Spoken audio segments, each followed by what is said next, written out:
श्री योग वासिष्ठ नामक ग्रंथ में हमने उपसम प्रकरण को सुना, जिसमें तत्व ज्ञान के विचारों द्वारा अपने मन चित्त को शांत करके आत्म पद की प्राप्ति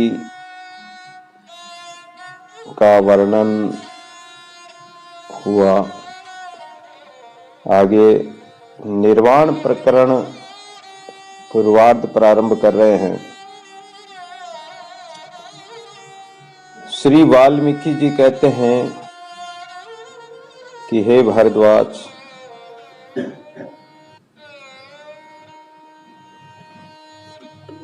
ये जो निर्वाण प्रकरण है, निर्वाण का अर्थ होता है मोक्ष।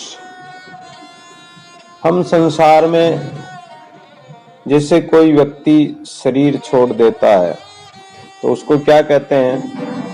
हम कहते हैं कि भाई उसका निर्वाण हो गया है या ब्रह्मलीन हो गए हैं। तो इस प्रकार उसको हम निर्वाण कहते हैं। यानी मरने के बाद में जो व्यक्ति जीते जी अनेक प्रकार के उपक्रम करता रहता है, कर्म करता रहता है, पाप करे चाहे पुण्य करे, चाहे अच्छा करे बुरा करे, पर कुछ न कुछ वो करता रहता है और उसके संकल्प विकल्प कर्म मिटते नहीं है। लेकिन जब वो शरीर छोड़ देता है तो वो सब कर्म वगैरह सब छोड़कर चल देता है। सब काम, सब पदार्थ, सब व्यक्ति, सब संबंध सब यहीं के यहीं रह जाते हैं। तो हम क्या कहते हैं कि भाई इसका निर्वाण हो गया। लेकिन वो निर्वाण नहीं है। वो जीव अपने कर्म करके जो कर्म किए उसका प्रतिफल क्या मिलेगा, उसके अनुसार, जैसे कर्म किए उसके अनुसार, वासना के अनुसार उस जीव का पुनः जन्म होता है, पुनः उसका आवागमन होता है। वो जन्म मरण के चक्कर से नहीं छूट सकता। लेकिन जिसका निर्वाण हो जाए, निर्वाण का अर्थ है कि कोई वाण नहीं। वाण का मतलब कोई भी प्रण, कोई प्रतिज्ञा, कोई संकल्प, कोई विकल्प या कोई विचार या कोई इच्छा कामना, कुछ भी नहीं। और ऐसा जो इच्छा रहित हो जाता, जीते जी जीवन मुक्त, विदेह मुक्त, देह मुक्त हो जाता है, उसको ही यथार्थ ज्ञानी माना जा सकता है और उसे ही यथार्थ वास्तविक ज्ञान होता है। और ऐसा ज्ञान होने पर ही मोक्ष रूप निर्वाण पद की प्राप्ति होती है। जिस समय महाराज वशिष्ठ जी इस प्रकार गंभीर अर्थ बताया राम जी को, और जितनी सभा में बैठे हुए जितने भी सभासद थे, ऋषि मुनि महात्मा सभासद, सभी श्रोतागण मौन हो गए। कारण कि वो जो आत्म तत्व का जो प्रतिपादन किया तो इतना आनंदमय था, और उस ज्ञान को श्रवण करके, उसका अनुभव करके उसी में निमग्न हो गए। और जब व्यक्ति पूर्ण रूप से निमग्न हो जाता है, लीन हो जाता है, तो वो मौन हो जाता है, अपने आप ही मौन आ जाता है। और महामुनि वशिष्ठ की वाणी और उसके द्वारा अर्थों का प्रतिपादन कितना सुंदर रूप से उन्होंने किया। तो उससे अर्थों को मन में धारण करके राजा लोग, जो बाह्य विषयों के विज्ञान एवं शरीर के चेष्टा से रहित थे, निश्चेष्ट होकर चित्र लिखित मूर्ति की तरह अचल स्थित हो गए। मूर्ति जैसे एकदम स्थिर रहती है, वो चलायमान नहीं होती है। जहां स्थापित कर दी तो वो वहीं रहती है। या किसी दीवार में या किसी कागज पर कोई चित्र बना दिया जाए तो वो भी जैसा बनाने वाला चित्रकार ने जैसा बनाया वैसा का वैसा ही रहता है। इस प्रकार ज्ञानियों का मन अचल हो जाता है, स्थिर हो जाता है। एवं महामुनि वशिष्ठ जी द्वारा इस ज्ञान के वाक्यों को बड़े आदर के साथ सभी श्रोता गणों ने श्रवण किया और फिर उसका विचार मनन किया। पहली श्रवण, द्वितीय रसन, तृतीय हृदय गाय, चतुर्थी चेतन भया तब रोम रोम ल्यो लाए। विचार करना चाहिए सत्संग का। जो श्रवण किया उसका विचार करो, मनन करो। श्रवण मनन निधि ध्यासन। जब हम श्रवण करेंगे, श्रवण करके उसका विचार चिंतन करेंगे, विचार चिंतन करना ही उसका मनन करना है। तो उस दिन और समय के अनुसार दिन का चौथा पहर आ गया। सभी मुनि एक स्वर में परमात्मा का अभिवादन करते हुए, सभी संत महापुरुषों को नमस्कार करते हुए आपस में, और जो वो शंख बजा, तो शंख बजने पर उसकी आवाज सुनकर मोर अपना शब्द पुकारने लगे और धीरे धीरे उस शंख ध्वनि शांत होने पर सभी मुनि श्रेष्ठ आपस में मधुर वचन कहते हुए, और श्री राम, मेरी इस वाणी के अर्थ को तुमने अच्छी तरह से ग्रहण किया है। वशिष्ठ जी महाराज आदि संत सभी जो सत्संग सुन रहे थे, और वशिष्ठ जी महाराज कहते हैं कि हे राम, मैंने जो ये वचन कहे हैं, ये जो प्रतिपादन किया है, ये सत्संग ज्ञान सुनाया है, इसको तुमने अच्छी तरह से ग्रहण किया होगा। और किस प्रकार कि जिस तरह हंस जल का त्याग करके दूध को ग्रहण करता है, हंस ज्ञानी सो भला अंतर राखे एक, विस्मय अमृत काढ़ ले दादू बड़ा विवेक। हंस ज्ञानी कौन होता है? हंस के समान ज्ञानी कौन होता है? कि जो जैसे हंस जल में से केवल दूध को ग्रहण करता, जल को छोड़ देता है, सार को ग्रहण करता, असार का त्याग कर देता है, उसी प्रकार तुमने इस सत्संग में सार रूप तत्व को ग्रहण कर लिया है और इससे तुमको अपनी बुद्धि से अच्छी तरह बार बार अब विचार करना है और विचार करते हुए, अभ्यास करते हुए उन विचारों के अनुसार अपने को चलना चाहिए। बात भी सत्य है कि हम पढ़ था के पंडिता किन्होंने पाया पार, केवल शास्त्र और सत्संग हम खूब श्रवण करते हैं, शास्त्र पढ़ते भी हैं, लेकिन अगर पढ़कर उसका थोड़ा सा भी हम अनुसरण नहीं करें, उसका पालन नहीं करें, तो पढ़ने से क्या होगा? चाहे हजारों शास्त्र पढ़ लो, कुछ भी नहीं होने वाला है। तो उसके अनुसार हम चलेंगे और समस्त शास्त्रों के सिद्धांत को समझकर हमारे चित्त में धारण करेंगे तो ही प्रयोजन की सिद्धि होगी। और इसके लिए हमको असंग होना जरूरी है। असंग का मतलब एक संग होता है, कुसंग होता है। तो हम अगर संसार का संग करेंगे, विषय वासना का संग करेंगे, तो हमारा मन स्थिर नहीं हो पाएगा और इसके कारण हमारा जो प्रयोजन है आत्म कल्याण का, निर्वाण प्राप्ति का, वो नहीं हो पाएगा। इसलिए समय रहते हुए आपा पर सब दूर कर राम नाम रस लाग, दादू अवसर जात है जाग सके तो जाग। ये अवसर है जागने का।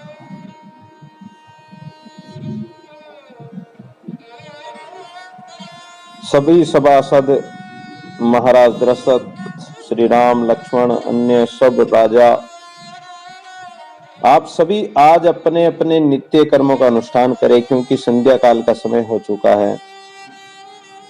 और अब जो विचार करना शेष है उसका आप सब लोग पालन करें। कल प्रातः काल फिर से सभा में सत्संग विचार करेंगे। इस प्रकार कहने पर भरद्वाज मुनि इत्यादि सब संत महापुरुष जो संत थे वो सब अपने अपने उठकर सब खड़े हो गए और संध्या वंदन आदि करने के लिए चले गए। उस समय अब दूसरे दिन अन्य राजाओं ने महाराज दशरथ की स्तुति की, रामचंद्र जी को भी नमस्कार किया तथा महर्षि वशिष्ठ जी की विशेष रूप से स्तुति की। और इस प्रकार प्रातःकाल होते ही जो सब ने जब इस प्रकार स्तुति करके और सभा में आकर विराजमान हो गए और सब विराज कर वशिष्ठ जी की ओर देखने लगे। वशिष्ठ जी की ओर देखने लगे तो वशिष्ठ जी महाराज भी सबकी भावना जानकर, क्योंकि वर वरयान वरिष्ठ 3 प्रकार के संत महापुरुष होते हैं, श्रेणियां होती है। वर परमोदयान को वर श्रेणी के महात्मा होते हैं, ज्ञानी महापुरुष होते हैं। उनको चाहे कोई पूछे या नहीं पूछे तो भी वो अपने सत्संग, अपने विचारों को, अपने ज्ञान को वो श्रवण कराते रहते हैं। लेकिन वरयान श्रेणी के होते हैं, तो उनको यदि कोई पूछे या कोई जिज्ञासु हो या कोई ज्ञानी हो, जिज्ञासा लेकर पूछे कि महाराज हमें भी हमारे कल्याण का मार्ग बताइए, तो वो पूछने पर शास्त्रों की युक्ति के अनुसार यथार्थ बात, सत्य विचार, सत्य ज्ञान का आदान प्रदान करते हैं और सत्संग प्रवचन करते हैं। लेकिन वरिष्ठ श्रेणी के जो महापुरुष होते हैं, वो महापुरुष, उनको कोई संसार से लेना देना ही नहीं होता। वो तो संसार सागर से बिल्कुल, व्यवहार काल से बिल्कुल शून्य रहते हैं। उनको बहुत पहुंचने पर भी अगर उनका विचार हो जाए तो सत्संग सुना देते हैं, कोई ज्ञान की बात, उपदेश की बात सुना देते हैं, बाकी वो बिल्कुल शांत रहते हैं।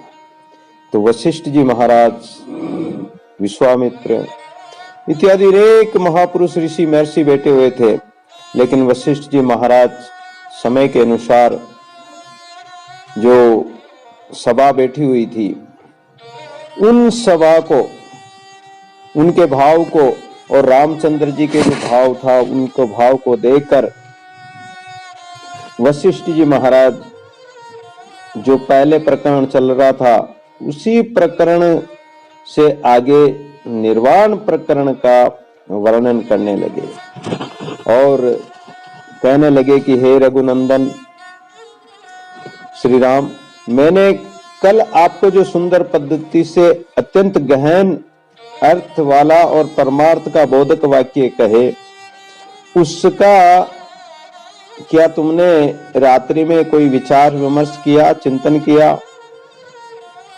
अब मैं तुम्हारे समझने के लिए ये और भी शाश्वत सिद्धिदायक उपदेश सुनाता हूं, इसे बड़े भाव से श्रवण करो। परमात्म तत्व के यथार्थ ज्ञान से अज्ञान का नाश होता है। अज्ञान, परमात्मा तत्व का अगर हम वास्तविक रूप से श्रवण करें तो हमारा अज्ञान नष्ट होकर और ज्ञान का प्रकाश होता है, परम पद प्राप्त हो जाता है। देश काल और वस्तु से रहित एक अद्वितीय पर ब्रह्म परमात्मा ही सदैव रहते हैं। उसके सिवा द्वैत रूप जगत तो अज्ञान से ही प्रतीत होता है। वास्तव में परमात्मा के सिवा इस जगत में और कोई दूसरी वस्तु नहीं है भी नहीं है, क्योंकि सर्वत्र कण कण में परमात्मा ही विराजमान है और उसकी सत्ता के अलावा किसी वस्तु का कोई अस्तित्व भी नहीं होता। तो जहां समस्त पदार्थों से रहित परम शांत सम्मान भाव से प्रकाशित एक सतचित आनंद स्वरूप ब्रह्म ही स्थित है। वहां उस परमात्मा के सिवा दूसरा कोई रह भी नहीं सकता या दूसरा कोई है भी नहीं। कौन पटंतर दीजे दूजा नाई कोई, राम सरिका राम है सुमिरिय सुख होई। परमात्मा के समान सर्वव्यापी और कौन होगा? उनके समान तो वो ही है स्वयं। जो संपदाएं हैं, जो दृश्य हैं और जो प्राणी मात्र है और जो उनकी इच्छाएं हैं, इन सब के रूप में आदि और अंत से रहित एक चिदानंद घन विज्ञानमय ब्रह्म ही स्थित है। जैसे समुद्र की तरंगों में समुद्र ही होता है, समुद्र की लहरें हैं, उन लहरों में क्या है? समुद्र का पानी तो है। वो चाहे लहरें बन जाए, चाहे वो पानी बना रहे, है वो समुद्र का समुद्री। तो इसी प्रकार परमात्मा सर्वत्र सब में अनेक रूप वर्ण में सब में वही है। पाताल में, भूमि में, स्वर्ग में, तृण आदि जड़ पदार्थों में, प्राणी मात्र में, आकाश में, सर्वत्र वह सच्चिदानंद घन परब्रह्म परमात्मा ही परिपूर्ण है, दूसरा कुछ भी नहीं है। जैसे समुद्र की नाना तरंगे समुद्र समान ही होती है, वैसे ही उपेक्षे हेय उपादेय बंधु बांधव संपदाएं दह इन सभी वस्तु व्यक्तियों में आदि से अंत रहित पर ब्रह्म परमात्मा का ही प्रकाश है। जब तक अज्ञान की कल्पना है, ब्रह्म से अतिरिक्त पदार्थ की भावना और जग ज्वाल में आस्था रहती है, तभी तक चित्त में कल्पनाएं उठा करती है। अज्ञान के कारण और पदार्थों में अपनापन या आसक्ति रहने के कारण ही चित्त में अनेक प्रकार के संकल्प विकल्प उत्पन्न होते रहते हैं। जब तक देह में अहंकार की भावना है या जब तक दृश्य जो पदार्थ दिखाई देते हैं इनमें अहंता है, या जब तक इस प्रकार की संसार की वस्तु में आस्था रहती है, तब तक हमारा चित्त संसार में भ्रमता रहता है। दादू विषय विकार सो जब लग मन राता, तब लग चित्त नावी त्रिभुवन पति दाता। तो वो परमात्मा हमारे चित्त में आएगा कैसे? हमारे चित्त में तो पहले ही दूसरी वस्तुओं का चिंतन हो रहा है। जब तक पूर्णता का उदय नहीं होता और जब तक सज्जनों के संसर्ग से अज्ञान का विनाश नहीं होता, संत महापुरुषों का सत्संग के द्वारा ही अज्ञानता का नाश होता है, तो तभी तक हमारा चित्त जो है पतन की ओर ही जाता है।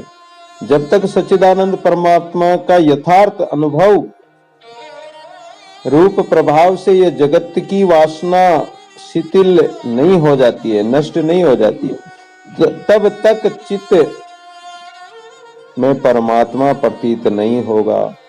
जब तक अज्ञान रूप मूर्खता रहती है, जब तक विषय अभिलाषा बनी रहती है, मूर्खतावश मोह का समुद्र बना रहता है, तो तब तक हमारा चित्त कल्पनाओं से भरा ही रहता है। किंतु जिसका अंतःकरण भोगों में आस्था नहीं रखता है, जिसको सुशीतल निर्मल निर्वाण परम पद प्राप्त हो चुका है एवं जिसके आशापाश के जाल छिन्न भिन्न हो गए हैं, उसका चित्त रूप भ्रम नष्ट हो जाता है। जिनमें अच्छे विचार आ जाते हैं, शुभ विचार आते ही जिसका मन शीतल शांत हो जाए, आशा रूपी पासी को जिसने ज्ञान रूपी खड्ग से काट डाला है, तो उसका चित्त एकदम शांत हो जाता है, संशय मिट जाते हैं, उसका भ्रम नष्ट हो जाता है। मिथ्या भ्रम उत्पन्न करने वाले जो ये अनात्म पदार्थ है, जड़ पदार्थ जितने भी जो दृश्य पदार्थ दिखाई देते ये अनात्म है।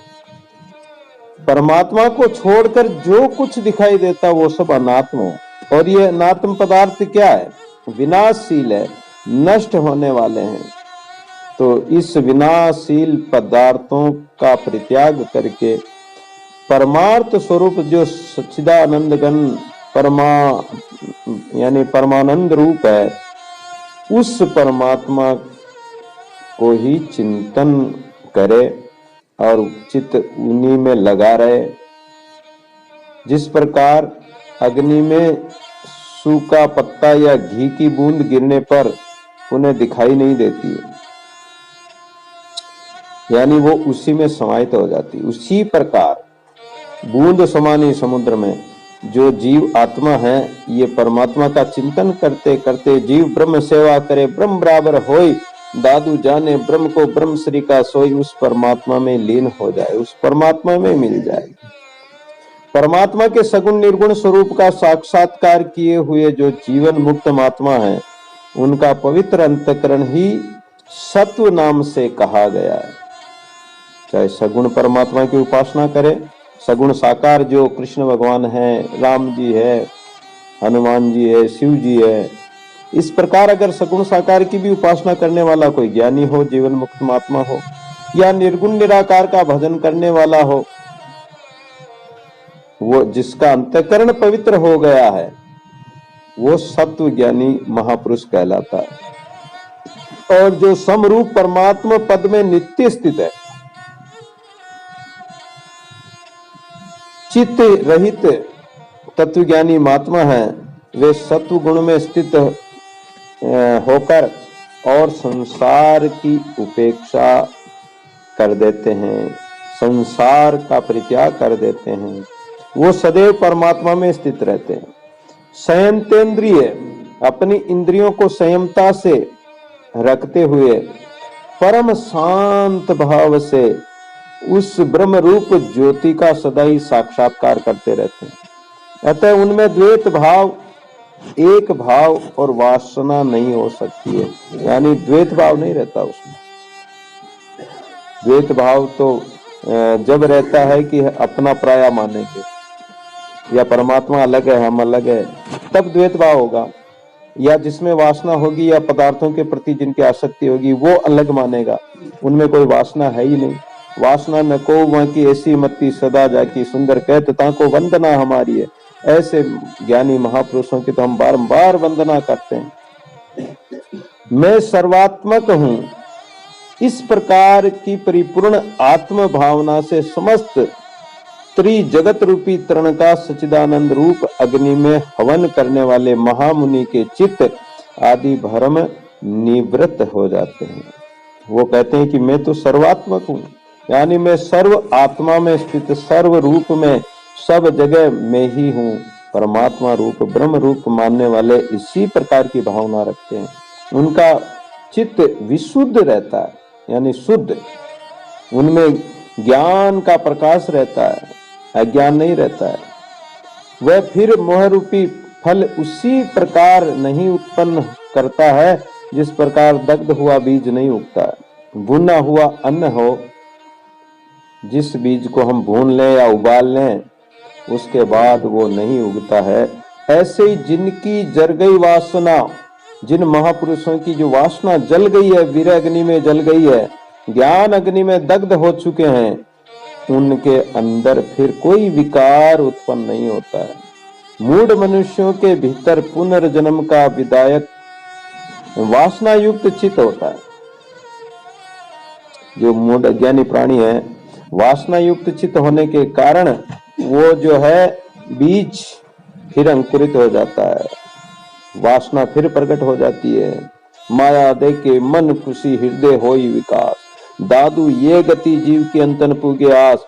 माया देखते ही विषय विकारों में फंस जाते हैं, किंतु तत्व ज्ञान हो जाने पर वही वासना रहित सत्व रूप होकर और पुनर्जन्म का बाधक हो जाता है, अर्थात बार बार जन्म मरण के चक्कर से वो छूट जाता है, जन्म मरण नष्ट हो जाता है।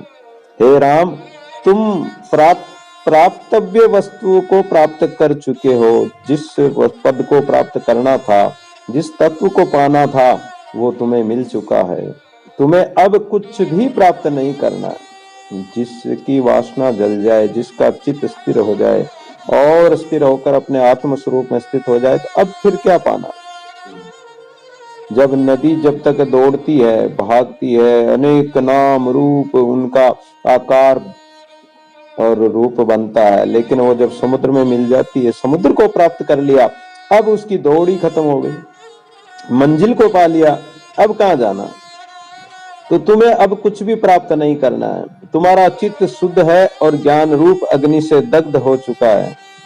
अतः ये जो भावी जन्म का कारण नहीं, अब ये जन्म मरण ही खत्म हो गए, अब जन्म मरण हो गए नहीं, आवागमन हो गए नहीं। तुम वास्तव में अवयव और सीमा से रहित चेतन स्वरूप ही हो। अतः तुम अपने स्वरूप का स्मरण करो, उसे कभी भूलो मत। तन नहीं भूला, मन नहीं भूला, पंच न भूला प्राण, साधु शब्द क्यों भूलिए रे मन मूढ़ जान। अरे मूर्ख प्राणी, संसार के विषय पदार्थों को तो कभी भूलता ही नहीं, परमात्मा को भूल गया। इस परमात्मा को नहीं भूलना है, स्वरूप को कभी नहीं भूलना है, अपने स्वरूप का स्मरण करते रहना है। और वो जो स्वरूप है वो तुम ही हो, परिपूर्ण रूप से परम शांत सच्चिदानंद परब्रह्म परमात्मा हो। हे राम, सारा चराचर चेतन समूह तुम्हारे अंदर है। ये बहुत बड़ी बात है कि वो परमात्मा कहाँ ढूंढने जाओगे, उस परमात्मा को कहाँ खोजोगे। ज्ञान दृष्टि से परमात्मा सर्वत्र सब में कण कण में है, लेकिन वास्तव में उसको खोजना है तो मुझको कहाँ ढूंढे बंदे, ना मैं काबा ना काशी कैलाश में, खोजी होई तो तुरते मिलो पल भर की तलाश में। वो परमात्मा श्वास श्वास में रहता है, हमारे अंदर ही विराजमान है। उस चेतन तत्व को अंदर ही ढूंढना है। कई दौड़े द्वारिका, कई काशी जाए, कई मथुरा को चले साइव गटी माई, वो परमात्मा अपने घट भीतर ही विराजमान है। तुम जो हो सो, तुम सत्य स्वरूप हो, और जो कुछ सत्य असत प्रतीत होता है ये केवल तुम्हारा संकल्प होने से ही प्रतीत होता है। बाकी तुम्हारा जो असली स्वरूप है, तुम स्वयं प्रकाश रूप हो। वास्तव में जड़ पदार्थ विशेष तुम नहीं हो और न वह सब तुम में है। तुम्हारा संकल्प होने से ये तुम्हारा स्वरूप भी है, और वस्तु से असत्य होने के कारण वह नहीं है। तुम अपने सच्चिदानंद स्वरूप में नित्य स्थित हो। नित्य शुद्धो बुद्धो शुद्धोसी बुद्धोसी निरंजनोसी। जो तुम्हारा स्वरूप क्या है, शुद्ध है, बुद्ध है, निरंजन स्वरूप है। इसलिए विचार सागर में कहा गया कि सो मेरो आत्मा काको करो प्रणाम, यानी मेरा आत्म स्वरूप परमात्मा है और मैं उसी का रूप हूं। तो अब कौन से परमात्मा को और कौन प्रणाम करेगा? प्रणाम करने वाला और अलग से थोड़ी रहेगा कोई, द्वैत ही मिट गया, अद्वैत हो गए। तो अब किसको कौन प्रणाम करे? अपना स्वरूप ही प्राप्त हो गया, जो आदि अंत से रहित है। अब तो तुम शिला के समान चेतन गण हो। जिस प्रकार शिला में पत्थर के सिवा और कोई वस्तु नहीं होती है, उसी तरह तुम में एक चेतन के सिवा और कुछ नहीं है। तुम आकाश की तरह निर्मल और स्वस्थ हो। तुम लीला से ही संपूर्ण जगत को अपने एक अंश में धारण किए हुए हो। ऐसे ब्रह्म रूप तुम्हें नमस्कार है। वशिष्ठ जी कहते हैं कि निष्पाप श्री राम, जिस प्रकार समुद्र में उठने वाली असंख्य तरंगों का मूल कारण केवल जल ही होता है, उसी प्रकार जो नाना प्रकार के असंख्य ब्रह्मांडों की उत्पत्ति और धारण करने वाला चेतन है, वह भी तुम ही हो। समरूप आकाश की तरह सौम्य बड़ी बड़ी सृष्टि रूपी जल तरंगों से घन प्रकाश में परमात्मा चेतन रूप समुद्र भी तुम ही हो। रमन्ते योगिनो यस्मिन् नित्यानंदे चिदात्मनि इति राम पदेना सो परम ब्रह्म अभिधीयते। यानी जिस नित्यानंद चिदात्मा में योगी लोग निरंतर रमण करते हैं, वह परब्रह्म राम कहा जाता है। ऐसी उत्पत्ति वाले राम तुम ही हो। जिस प्रकार अग्नि से गर्मी अलग नहीं होती है। अग्नि में जैसे गर्मी होती है वो अलग थोड़ी है। सूर्य से किरण अलग नहीं होती, चंद्रमा से चांदनी अलग नहीं होती, कमल से सुगंध भिन्न नहीं है, और कज्जल से कृष्ण रूप भिन्न नहीं, बर्फ से शुक्ल रूप भिन्न नहीं। जैसे बर्फ बन जाता है और बर्फ में जो सफेद दिखाई देता है तो वो बर्फ से क्या अलग है क्या? वो नहीं है। और ईख गन्ना होता है, गन्ने में जो रस होता है तो वो रस गन्ने से कोई अलग नहीं होता है। तेज जैसे सूर्य का तेज होता है और उसका जो प्रकाश होता है तो वो प्रकाश भी अलग नहीं है। चेतन से उसका अनुभव भिन्न नहीं है, जल से तरंगे भिन्न नहीं है। उसी प्रकार सच्चिदानंद ब्रह्म से ये चराचर जगत भी अलग नहीं है, क्योंकि ब्रह्म ही सबका कारण है। इसलिए चेतन से उसका अनुभव भी भिन्न नहीं है, अलग नहीं है। और अनुभव से अहम भिन्न नहीं है, अहम से जीव भिन्न नहीं है, जीव से मन भी अलग नहीं है, मन से इंद्रियां भी अलग नहीं है। क्योंकि जब पूर्ण ब्रह्म रूप भावना हो जाती है, ब्रह्माकार वृत्ति हो जाती है, तो मन, इंद्रियां, देह, शरीर ये सब जड़ दृश्य ब्रह्मा रूप ही हो जाता है, ब्रह्म का ही रूप हो जाता है। हे श्री राम, ये दृश्यमान जगत रूपी चक्र चिन्मय परमात्मा ने ही अनादि काल से अपने संकल्प द्वारा निर्माण किया हुआ है। वास्तव में तो कुछ भी प्रवर्त नहीं किया, परमात्मा ने कुछ बनाया नहीं, लेकिन यथार्थ में तो ये सब कुछ विभाग रहित अनंत सच्चिदानंद रूप आकाश ही अपने आप में स्थित है, उसके सिवा दूसरा कुछ भी नहीं है। ज्ञानी पुरुष इंद्रियों और मन के व्यापारों को करता हुआ भी कुछ भी नहीं करता, क्योंकि ज्ञानी पुरुष व्यवहार तो निभाता है, व्यवहार निभाते हुए भी, सब कर्म करते हुए भी उस कर्म के कर्तापन के अभिमान में नहीं बंधता है, उनमें कर्तृत्व अभिमान नहीं है। इसलिए हे राम, तुम भी भीतर से आकाश की तरह निर्मल हो जाओ, अव्यवरहित हो जाओ, शांत हो जाओ। बाहर से अपने वर्णाश्रमानुकूल आचरण भले ही करते रहो। कोई भी व्यक्ति जैसे संसार में है, जिस परिवार में है, जिस कुटुंब परिवार में है, तो उसके अनुरूप जो कर्म है वो भले ही करते रहो, लेकिन अंदर से अपनी जो भावना है, अपना चित्त है, वो परमात्मा से जुड़ा रहे। तो बाहर का व्यवहार अलग है, लेकिन अंतःकरण की जो भावना है, हमारा मन है, चित्त है, ये परमात्मा से जुड़ा रहे। उसमें कोई ईर्ष्या, द्वेषता, विकार, लोभ, लालच, काम, क्रोध आदि से रहित हो जाओ, निर्विकार हो जाओ, निष्कल्प हो जाओ, निर्विकल्प हो जाओ। जो तत्क्षण मारने के लिए उद्यत अत्यंत ही कठोर शत्रु है, काम, क्रोध आदि, उन उससे भी स्वाभाविक प्रियतम मित्र के रूप में देखो। अच्छा, संसार में व्यवहार में रहते हैं तो कोई शत्रु भी बन जाता है और कोई मित्र भी बन जाता है। शत्रु क्यों बन जाते हैं? कि उनके अनुकूल तुम काम नहीं करते हो या उनकी बात नहीं मानते तो वो तुम्हारे शत्रु हो जाते हैं। जब कोई भी महापुरुष भक्ति ज्ञान की ओर बढ़ते हैं, परमात्मा की ओर बढ़ते हैं, तो उनके अनेक शत्रु भी हो जाते हैं और उनके अनेक अनुयायी भी हो जाते हैं। लेकिन ज्ञानी पुरुष उन दोनों में एक समान भाव बरतते हैं। शत्रु है न मित्र को जाके सब ही समान, देह को ममत छोड़ आत्मा ही राम है। वो तो राम रूप में ही देखते हैं सबको, ऐसे निर्विकार हो जाते हैं।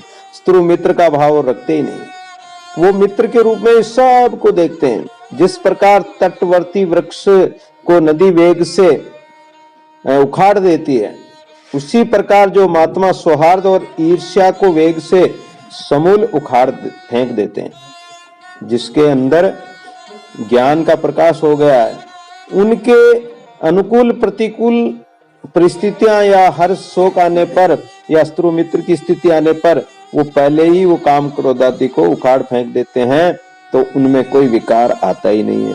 उनका अंतःकरण, जिस पुरुष के अंतःकरण में मैं करता हूं ऐसा भाव नहीं है।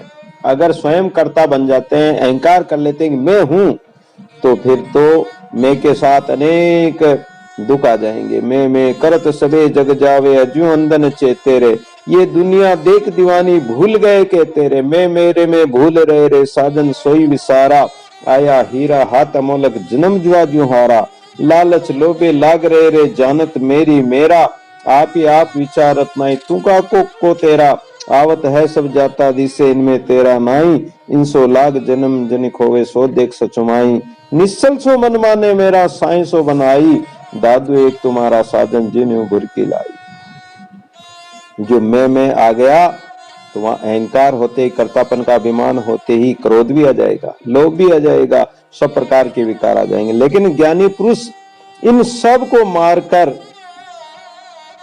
और निर्लेप होकर रहते हैं। वो सबको मारने पर भी वो किसी को नहीं मारता है, क्योंकि उनके मन में किसी के प्रति द्वेष भाव है नहीं, और मारने पर भी वो पाप से नहीं बनता। अर्जुन ने तो कितने लोगों को महाभारत में मारा था, भीष्म पितामह ने भी कितने लोगों को मारा था, लेकिन वो निष्पाप कहलाए। अर्जुन को कोई दोष नहीं लगा, कारण कि वो धर्म की लड़ाई कर रहे थे, भगवान की आज्ञा से कर रहे थे, तो उनको उनका कर्म था, क्षत्रिय का कर्म था कि अधर्म का नाश करना है, अधर्मियों को मारना है, तो उसमें उनका कोई पाप नहीं लगा उनको।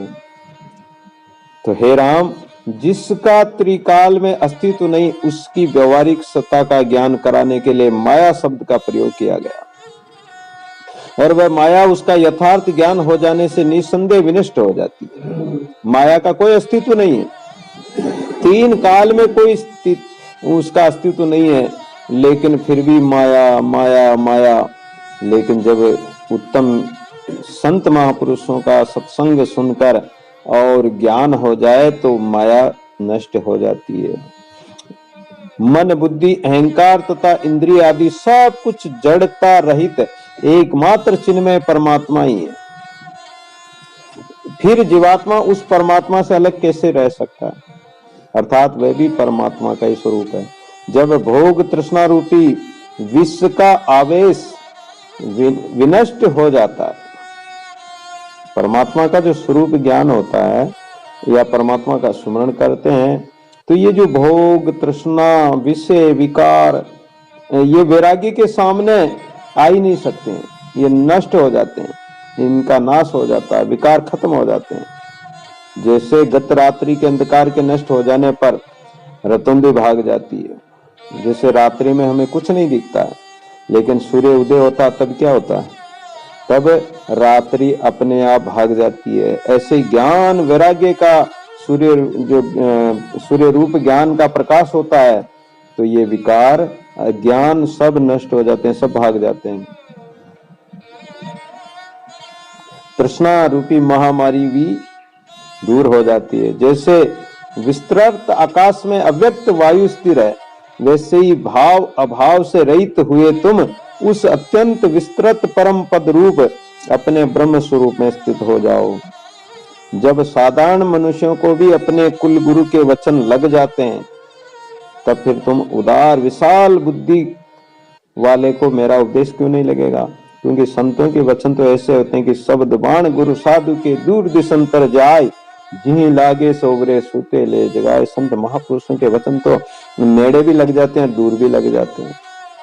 जहां कहीं भी संत महापुरुषों के वचन कोई सुनेगा, तो उन वचनों से उस व्यक्ति का हृदय बिंद जाता है और वो उपदेश को धारण कर लेता है। और तुम तो निष्पाप हो, फिर तुम्हें क्यों नहीं लगेगा?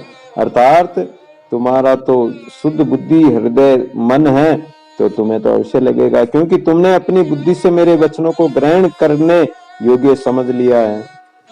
अतः मेरे वचन तुम्हारे हृदय के अंदर प्रवेश हो जाएंगे। श्रेष्ठ महानुभाव जो है वो अपने संत महापुरुषों के या उत्तम कुल गुरु के या जो वृद्ध महापुरुष है, माता पिता है, तो उनके वचनों को सुनकर और उनको हृदय में धारण कर लेते हैं। तब श्री रामचंद्र जी ने कहा कि हे भगवान, मैं केवल परम शांति का अनुभव कर रहा हूं और परमानंद मय स्वरूप में सुख पूर्वक स्थित हूं। हे मुनि, मुझे कोहरे से सुनने दिव्य मंडल की भांति भली प्रकार प्रसन्न ये समस्त जगत वास्तविक सच्चिदानंद स्वरूप दिख रहा है। भगवान में संदेह से, आशा रूप मृग तृष्णा से, राग और वैराग्य से रहित हो गया हूं। अब ना तो मेरे में कोई राग है, आसक्ति है, ना कोई संदेह है, ना कोई संशय है, ना मृग तृष्णा रूपी जल का भ्रम है। हे नाथ, मैं अपने आप से ही अपने उस अविनाशी विज्ञान आनंद घन स्वरूप में स्थित हो गया हूं, जहां पर अमृत का रसास्वाद भी, यानी अमृत भी वहां नीरस हो जाता है। अमृत को कौन पिएगा? जब परीक्षित महाराज को सुखदेव जी महाराज भागवत कथा सुनाने लगे, भागवतामृत पिलाने लगे, तब देवता स्वर्ग का अमृत लेकर आ गए और देवता कहते हैं कि हे सुखदेव मुनि, आप जो है इस स्वर्ग के अमृत को पिलाकर सुखदेव को अमर कर दो, इनको फिर कोई भी मार नहीं सकता है। और जो ये सत्संग अमृत है, भागवत अमृत है, ये ज्ञान का अमृत हमें पिला दो। तो सुखदेव कहते हैं कि वाह देवताओं, तुम बड़े स्वार्थी निकले भाई। अरे तुम्हारा जो स्वर्ग का अमृत है वो क्या काम करता है? बोले महाराज ये हजारों वर्षों तक अमर कर देता है। तो दादू जी महाराज कहते हैं कि अमर भय क्या होई, कोटि वर्ष जीकर भी क्या करेंगे, अमर होकर भी क्या करेंगे, कोटि वर्ष क्या जीवना, अमर भय क्या होई, हम करोड़ों वर्षों तक जीकर भी क्या कर लेंगे। जिस संसार में विषय वासना और काम क्रोध लोभ आदि बसते हैं, ऐसे शत्रु और ऐसी नगरी में रहकर हमें क्या करना। हम तो परमात्मा का भजन करके, सत्संग रूपी अमृत पान करके और सदा सदा के लिए अमर हो जाएंगे। स्व देवताओं का अमृत पीने से तो कुछ समय बाद, एक कल्प बाद में फिर जन्म मरण का चक्कर में पड़ जाते हैं, लेकिन ये ज्ञान का अमृत पीने पर तो सदा सदा के लिए अमर हो जाते हैं। तो ये अमृत ऐसा होता है। तो ये संसार का जो अमृत है ये नीरस हो जाता है। मैं अपने प्राकृत रूप में स्थित हूँ, स्वस्थ हूँ, प्रसन्न हूँ। लोक जहाँ विश्राम करते हैं उस सुख का केंद्र स्वरूप में हूँ। अतएव मैं वास्तविक राम हूँ। मैं अपने परमार्थ स्वरूप को तथा अब आपको भी प्रणाम करता हूँ। शुद्ध आत्मा में अज्ञान आदि विकार अब कैसे आ सकते हैं? जो सदा शुद्ध आत्मा में स्थित रहते हैं उनमें ये अज्ञान या विकार, ऐसे विचार आएंगे नहीं। सब कुछ आत्म रूप ही हो गया है, दूसरा कोई है ही नहीं। तो ये कल्पनाएं नष्ट हो जाती है। देह और आत्मा के विवेक का अज्ञानी को देह में आत्म बुद्धि और विषयों में सुख बुद्धि करने से दुख की प्राप्ति होती है। तो वशिष्ठ जी महाराज कहते हैं कि हे महाबाहो श्री राम, तुम फिर भी मेरे परम रहस्यमय और प्रभाव युक्त वचनों को सुनो, जिन्हें मैं अतिशय प्रेम रखने वाले केवल तुम्हारे हित के लिए ही कह रहा हूं। जिस अज्ञानी पुरुष की अज्ञानवश देह में ही आत्म भावना उत्पन्न हो जाती है, उस पुरुष को इंद्रियां रोष पूर्वक शत्रु बनकर पराजित कर देती है। जो विषय विकारों में लग जाता है उस पुरुष को इंद्रियां हारा देती है, यानी अपने वश में कर लेती है। किंतु जिस ज्ञानी पुरुष की ज्ञान पूर्वक एकमात्र नित्य परमात्मा के स्वरूप में स्थिति रहती है, उस निर्दोष पुरुष को इंद्रियां नहीं हरा सकती है और इंद्रियां उनके मित्र बन जाती है। इंद्रियों के द्वारा वो हरि नाम में, हरि सेवा में, भजन सुमरण में सहायक हो जाती है। ये बाधक न होकर साधक बन जाती है। उनका उस ज्ञानी का पतन नहीं कर सकती है। जो सदा विवेकहीन बुद्धि वाला और अवशीभूत चंचल मन से युक्त रहता है, जो विवेकहीन ज्ञानहीन जो व्यक्ति रहता है, जिसमें बुद्धि भी नहीं है और बेहोशी में रहता है, चंचल मन युक्त रहता है, उसकी इंद्रियां असावधान सारथी के दुष्ट घोड़ों की भांति वश में नहीं रहती। जैसे सारथी रथ तो चला रहा है लेकिन वो स्वयं भी असावधान है, तो उसके जो घोड़े हैं वो रथी को किधर भी ले जा सकते हैं, कहीं खड्डे में भी गिरा सकते हैं, पतन भी करा सकते हैं, चाहे घोड़े कितने ही अच्छे हो। लेकिन अगर सारथी सावधान नहीं, चेतन नहीं, मन ताजी चेतन चढ़े लो की करे लगाम, शब्द गुरु का ताजना कोई पहुंचे साधु सुजान। जब तक इस मन रूपी घोड़े को, ताजी रूपी घोड़े को सवार जो चेतन होकर सावधान होकर अगर लगाम हाथ में नहीं रखेगा तो ये घोड़े नरक की ओर ले जाकर पटक देते, पतन करा देते हैं। तो व्यवहार करते हुए जिस ज्ञानी पुरुष को निंदनीय भोग्य पदार्थों में दोष दर्शन के कारण निंदा के सिवा स्तुति बुद्धि उत्पन्न होती नहीं, वह पुरुष दुखदायी देह में किस लिए आत्मबुद्धि करेगा, अर्थात वो कभी नहीं करेगा। जैसे प्रकाश और अंधकार एक दूसरे से अत्यंत भिन्न है, जहां प्रकाश होगा दिन होगा वहां अंधकार नहीं रह सकता, और अंधकार होगा वहां प्रकाश नहीं रह सकता, दोनों एक साथ समा नहीं सकते। वैसे ही शरीर और आत्मा एक दूसरे से अत्यंत विलक्षण है, क्योंकि शरीर जड़ है और मिथ्या है तथा आत्मा तो चेतन और सत्य है। इसी से न आत्मा शरीर का संबंधी है और न शरीर ही आत्मा का संबंधी है। शरीर में आत्मा रहता है लेकिन आत्मा तो निर्लेप रहता है। ये शरीर का जाति वाला है ही नहीं, आत्मा की जाति अलग है, निर्विकार है, निर्विकल्प है, और शरीर तो जड़ है, आत्मा चेतन है। फिर इनका संबंध कैसे हो सकता है? जाति का तो जाति में संबंध हो सकता है, विजाति में संबंध संभव ही नहीं।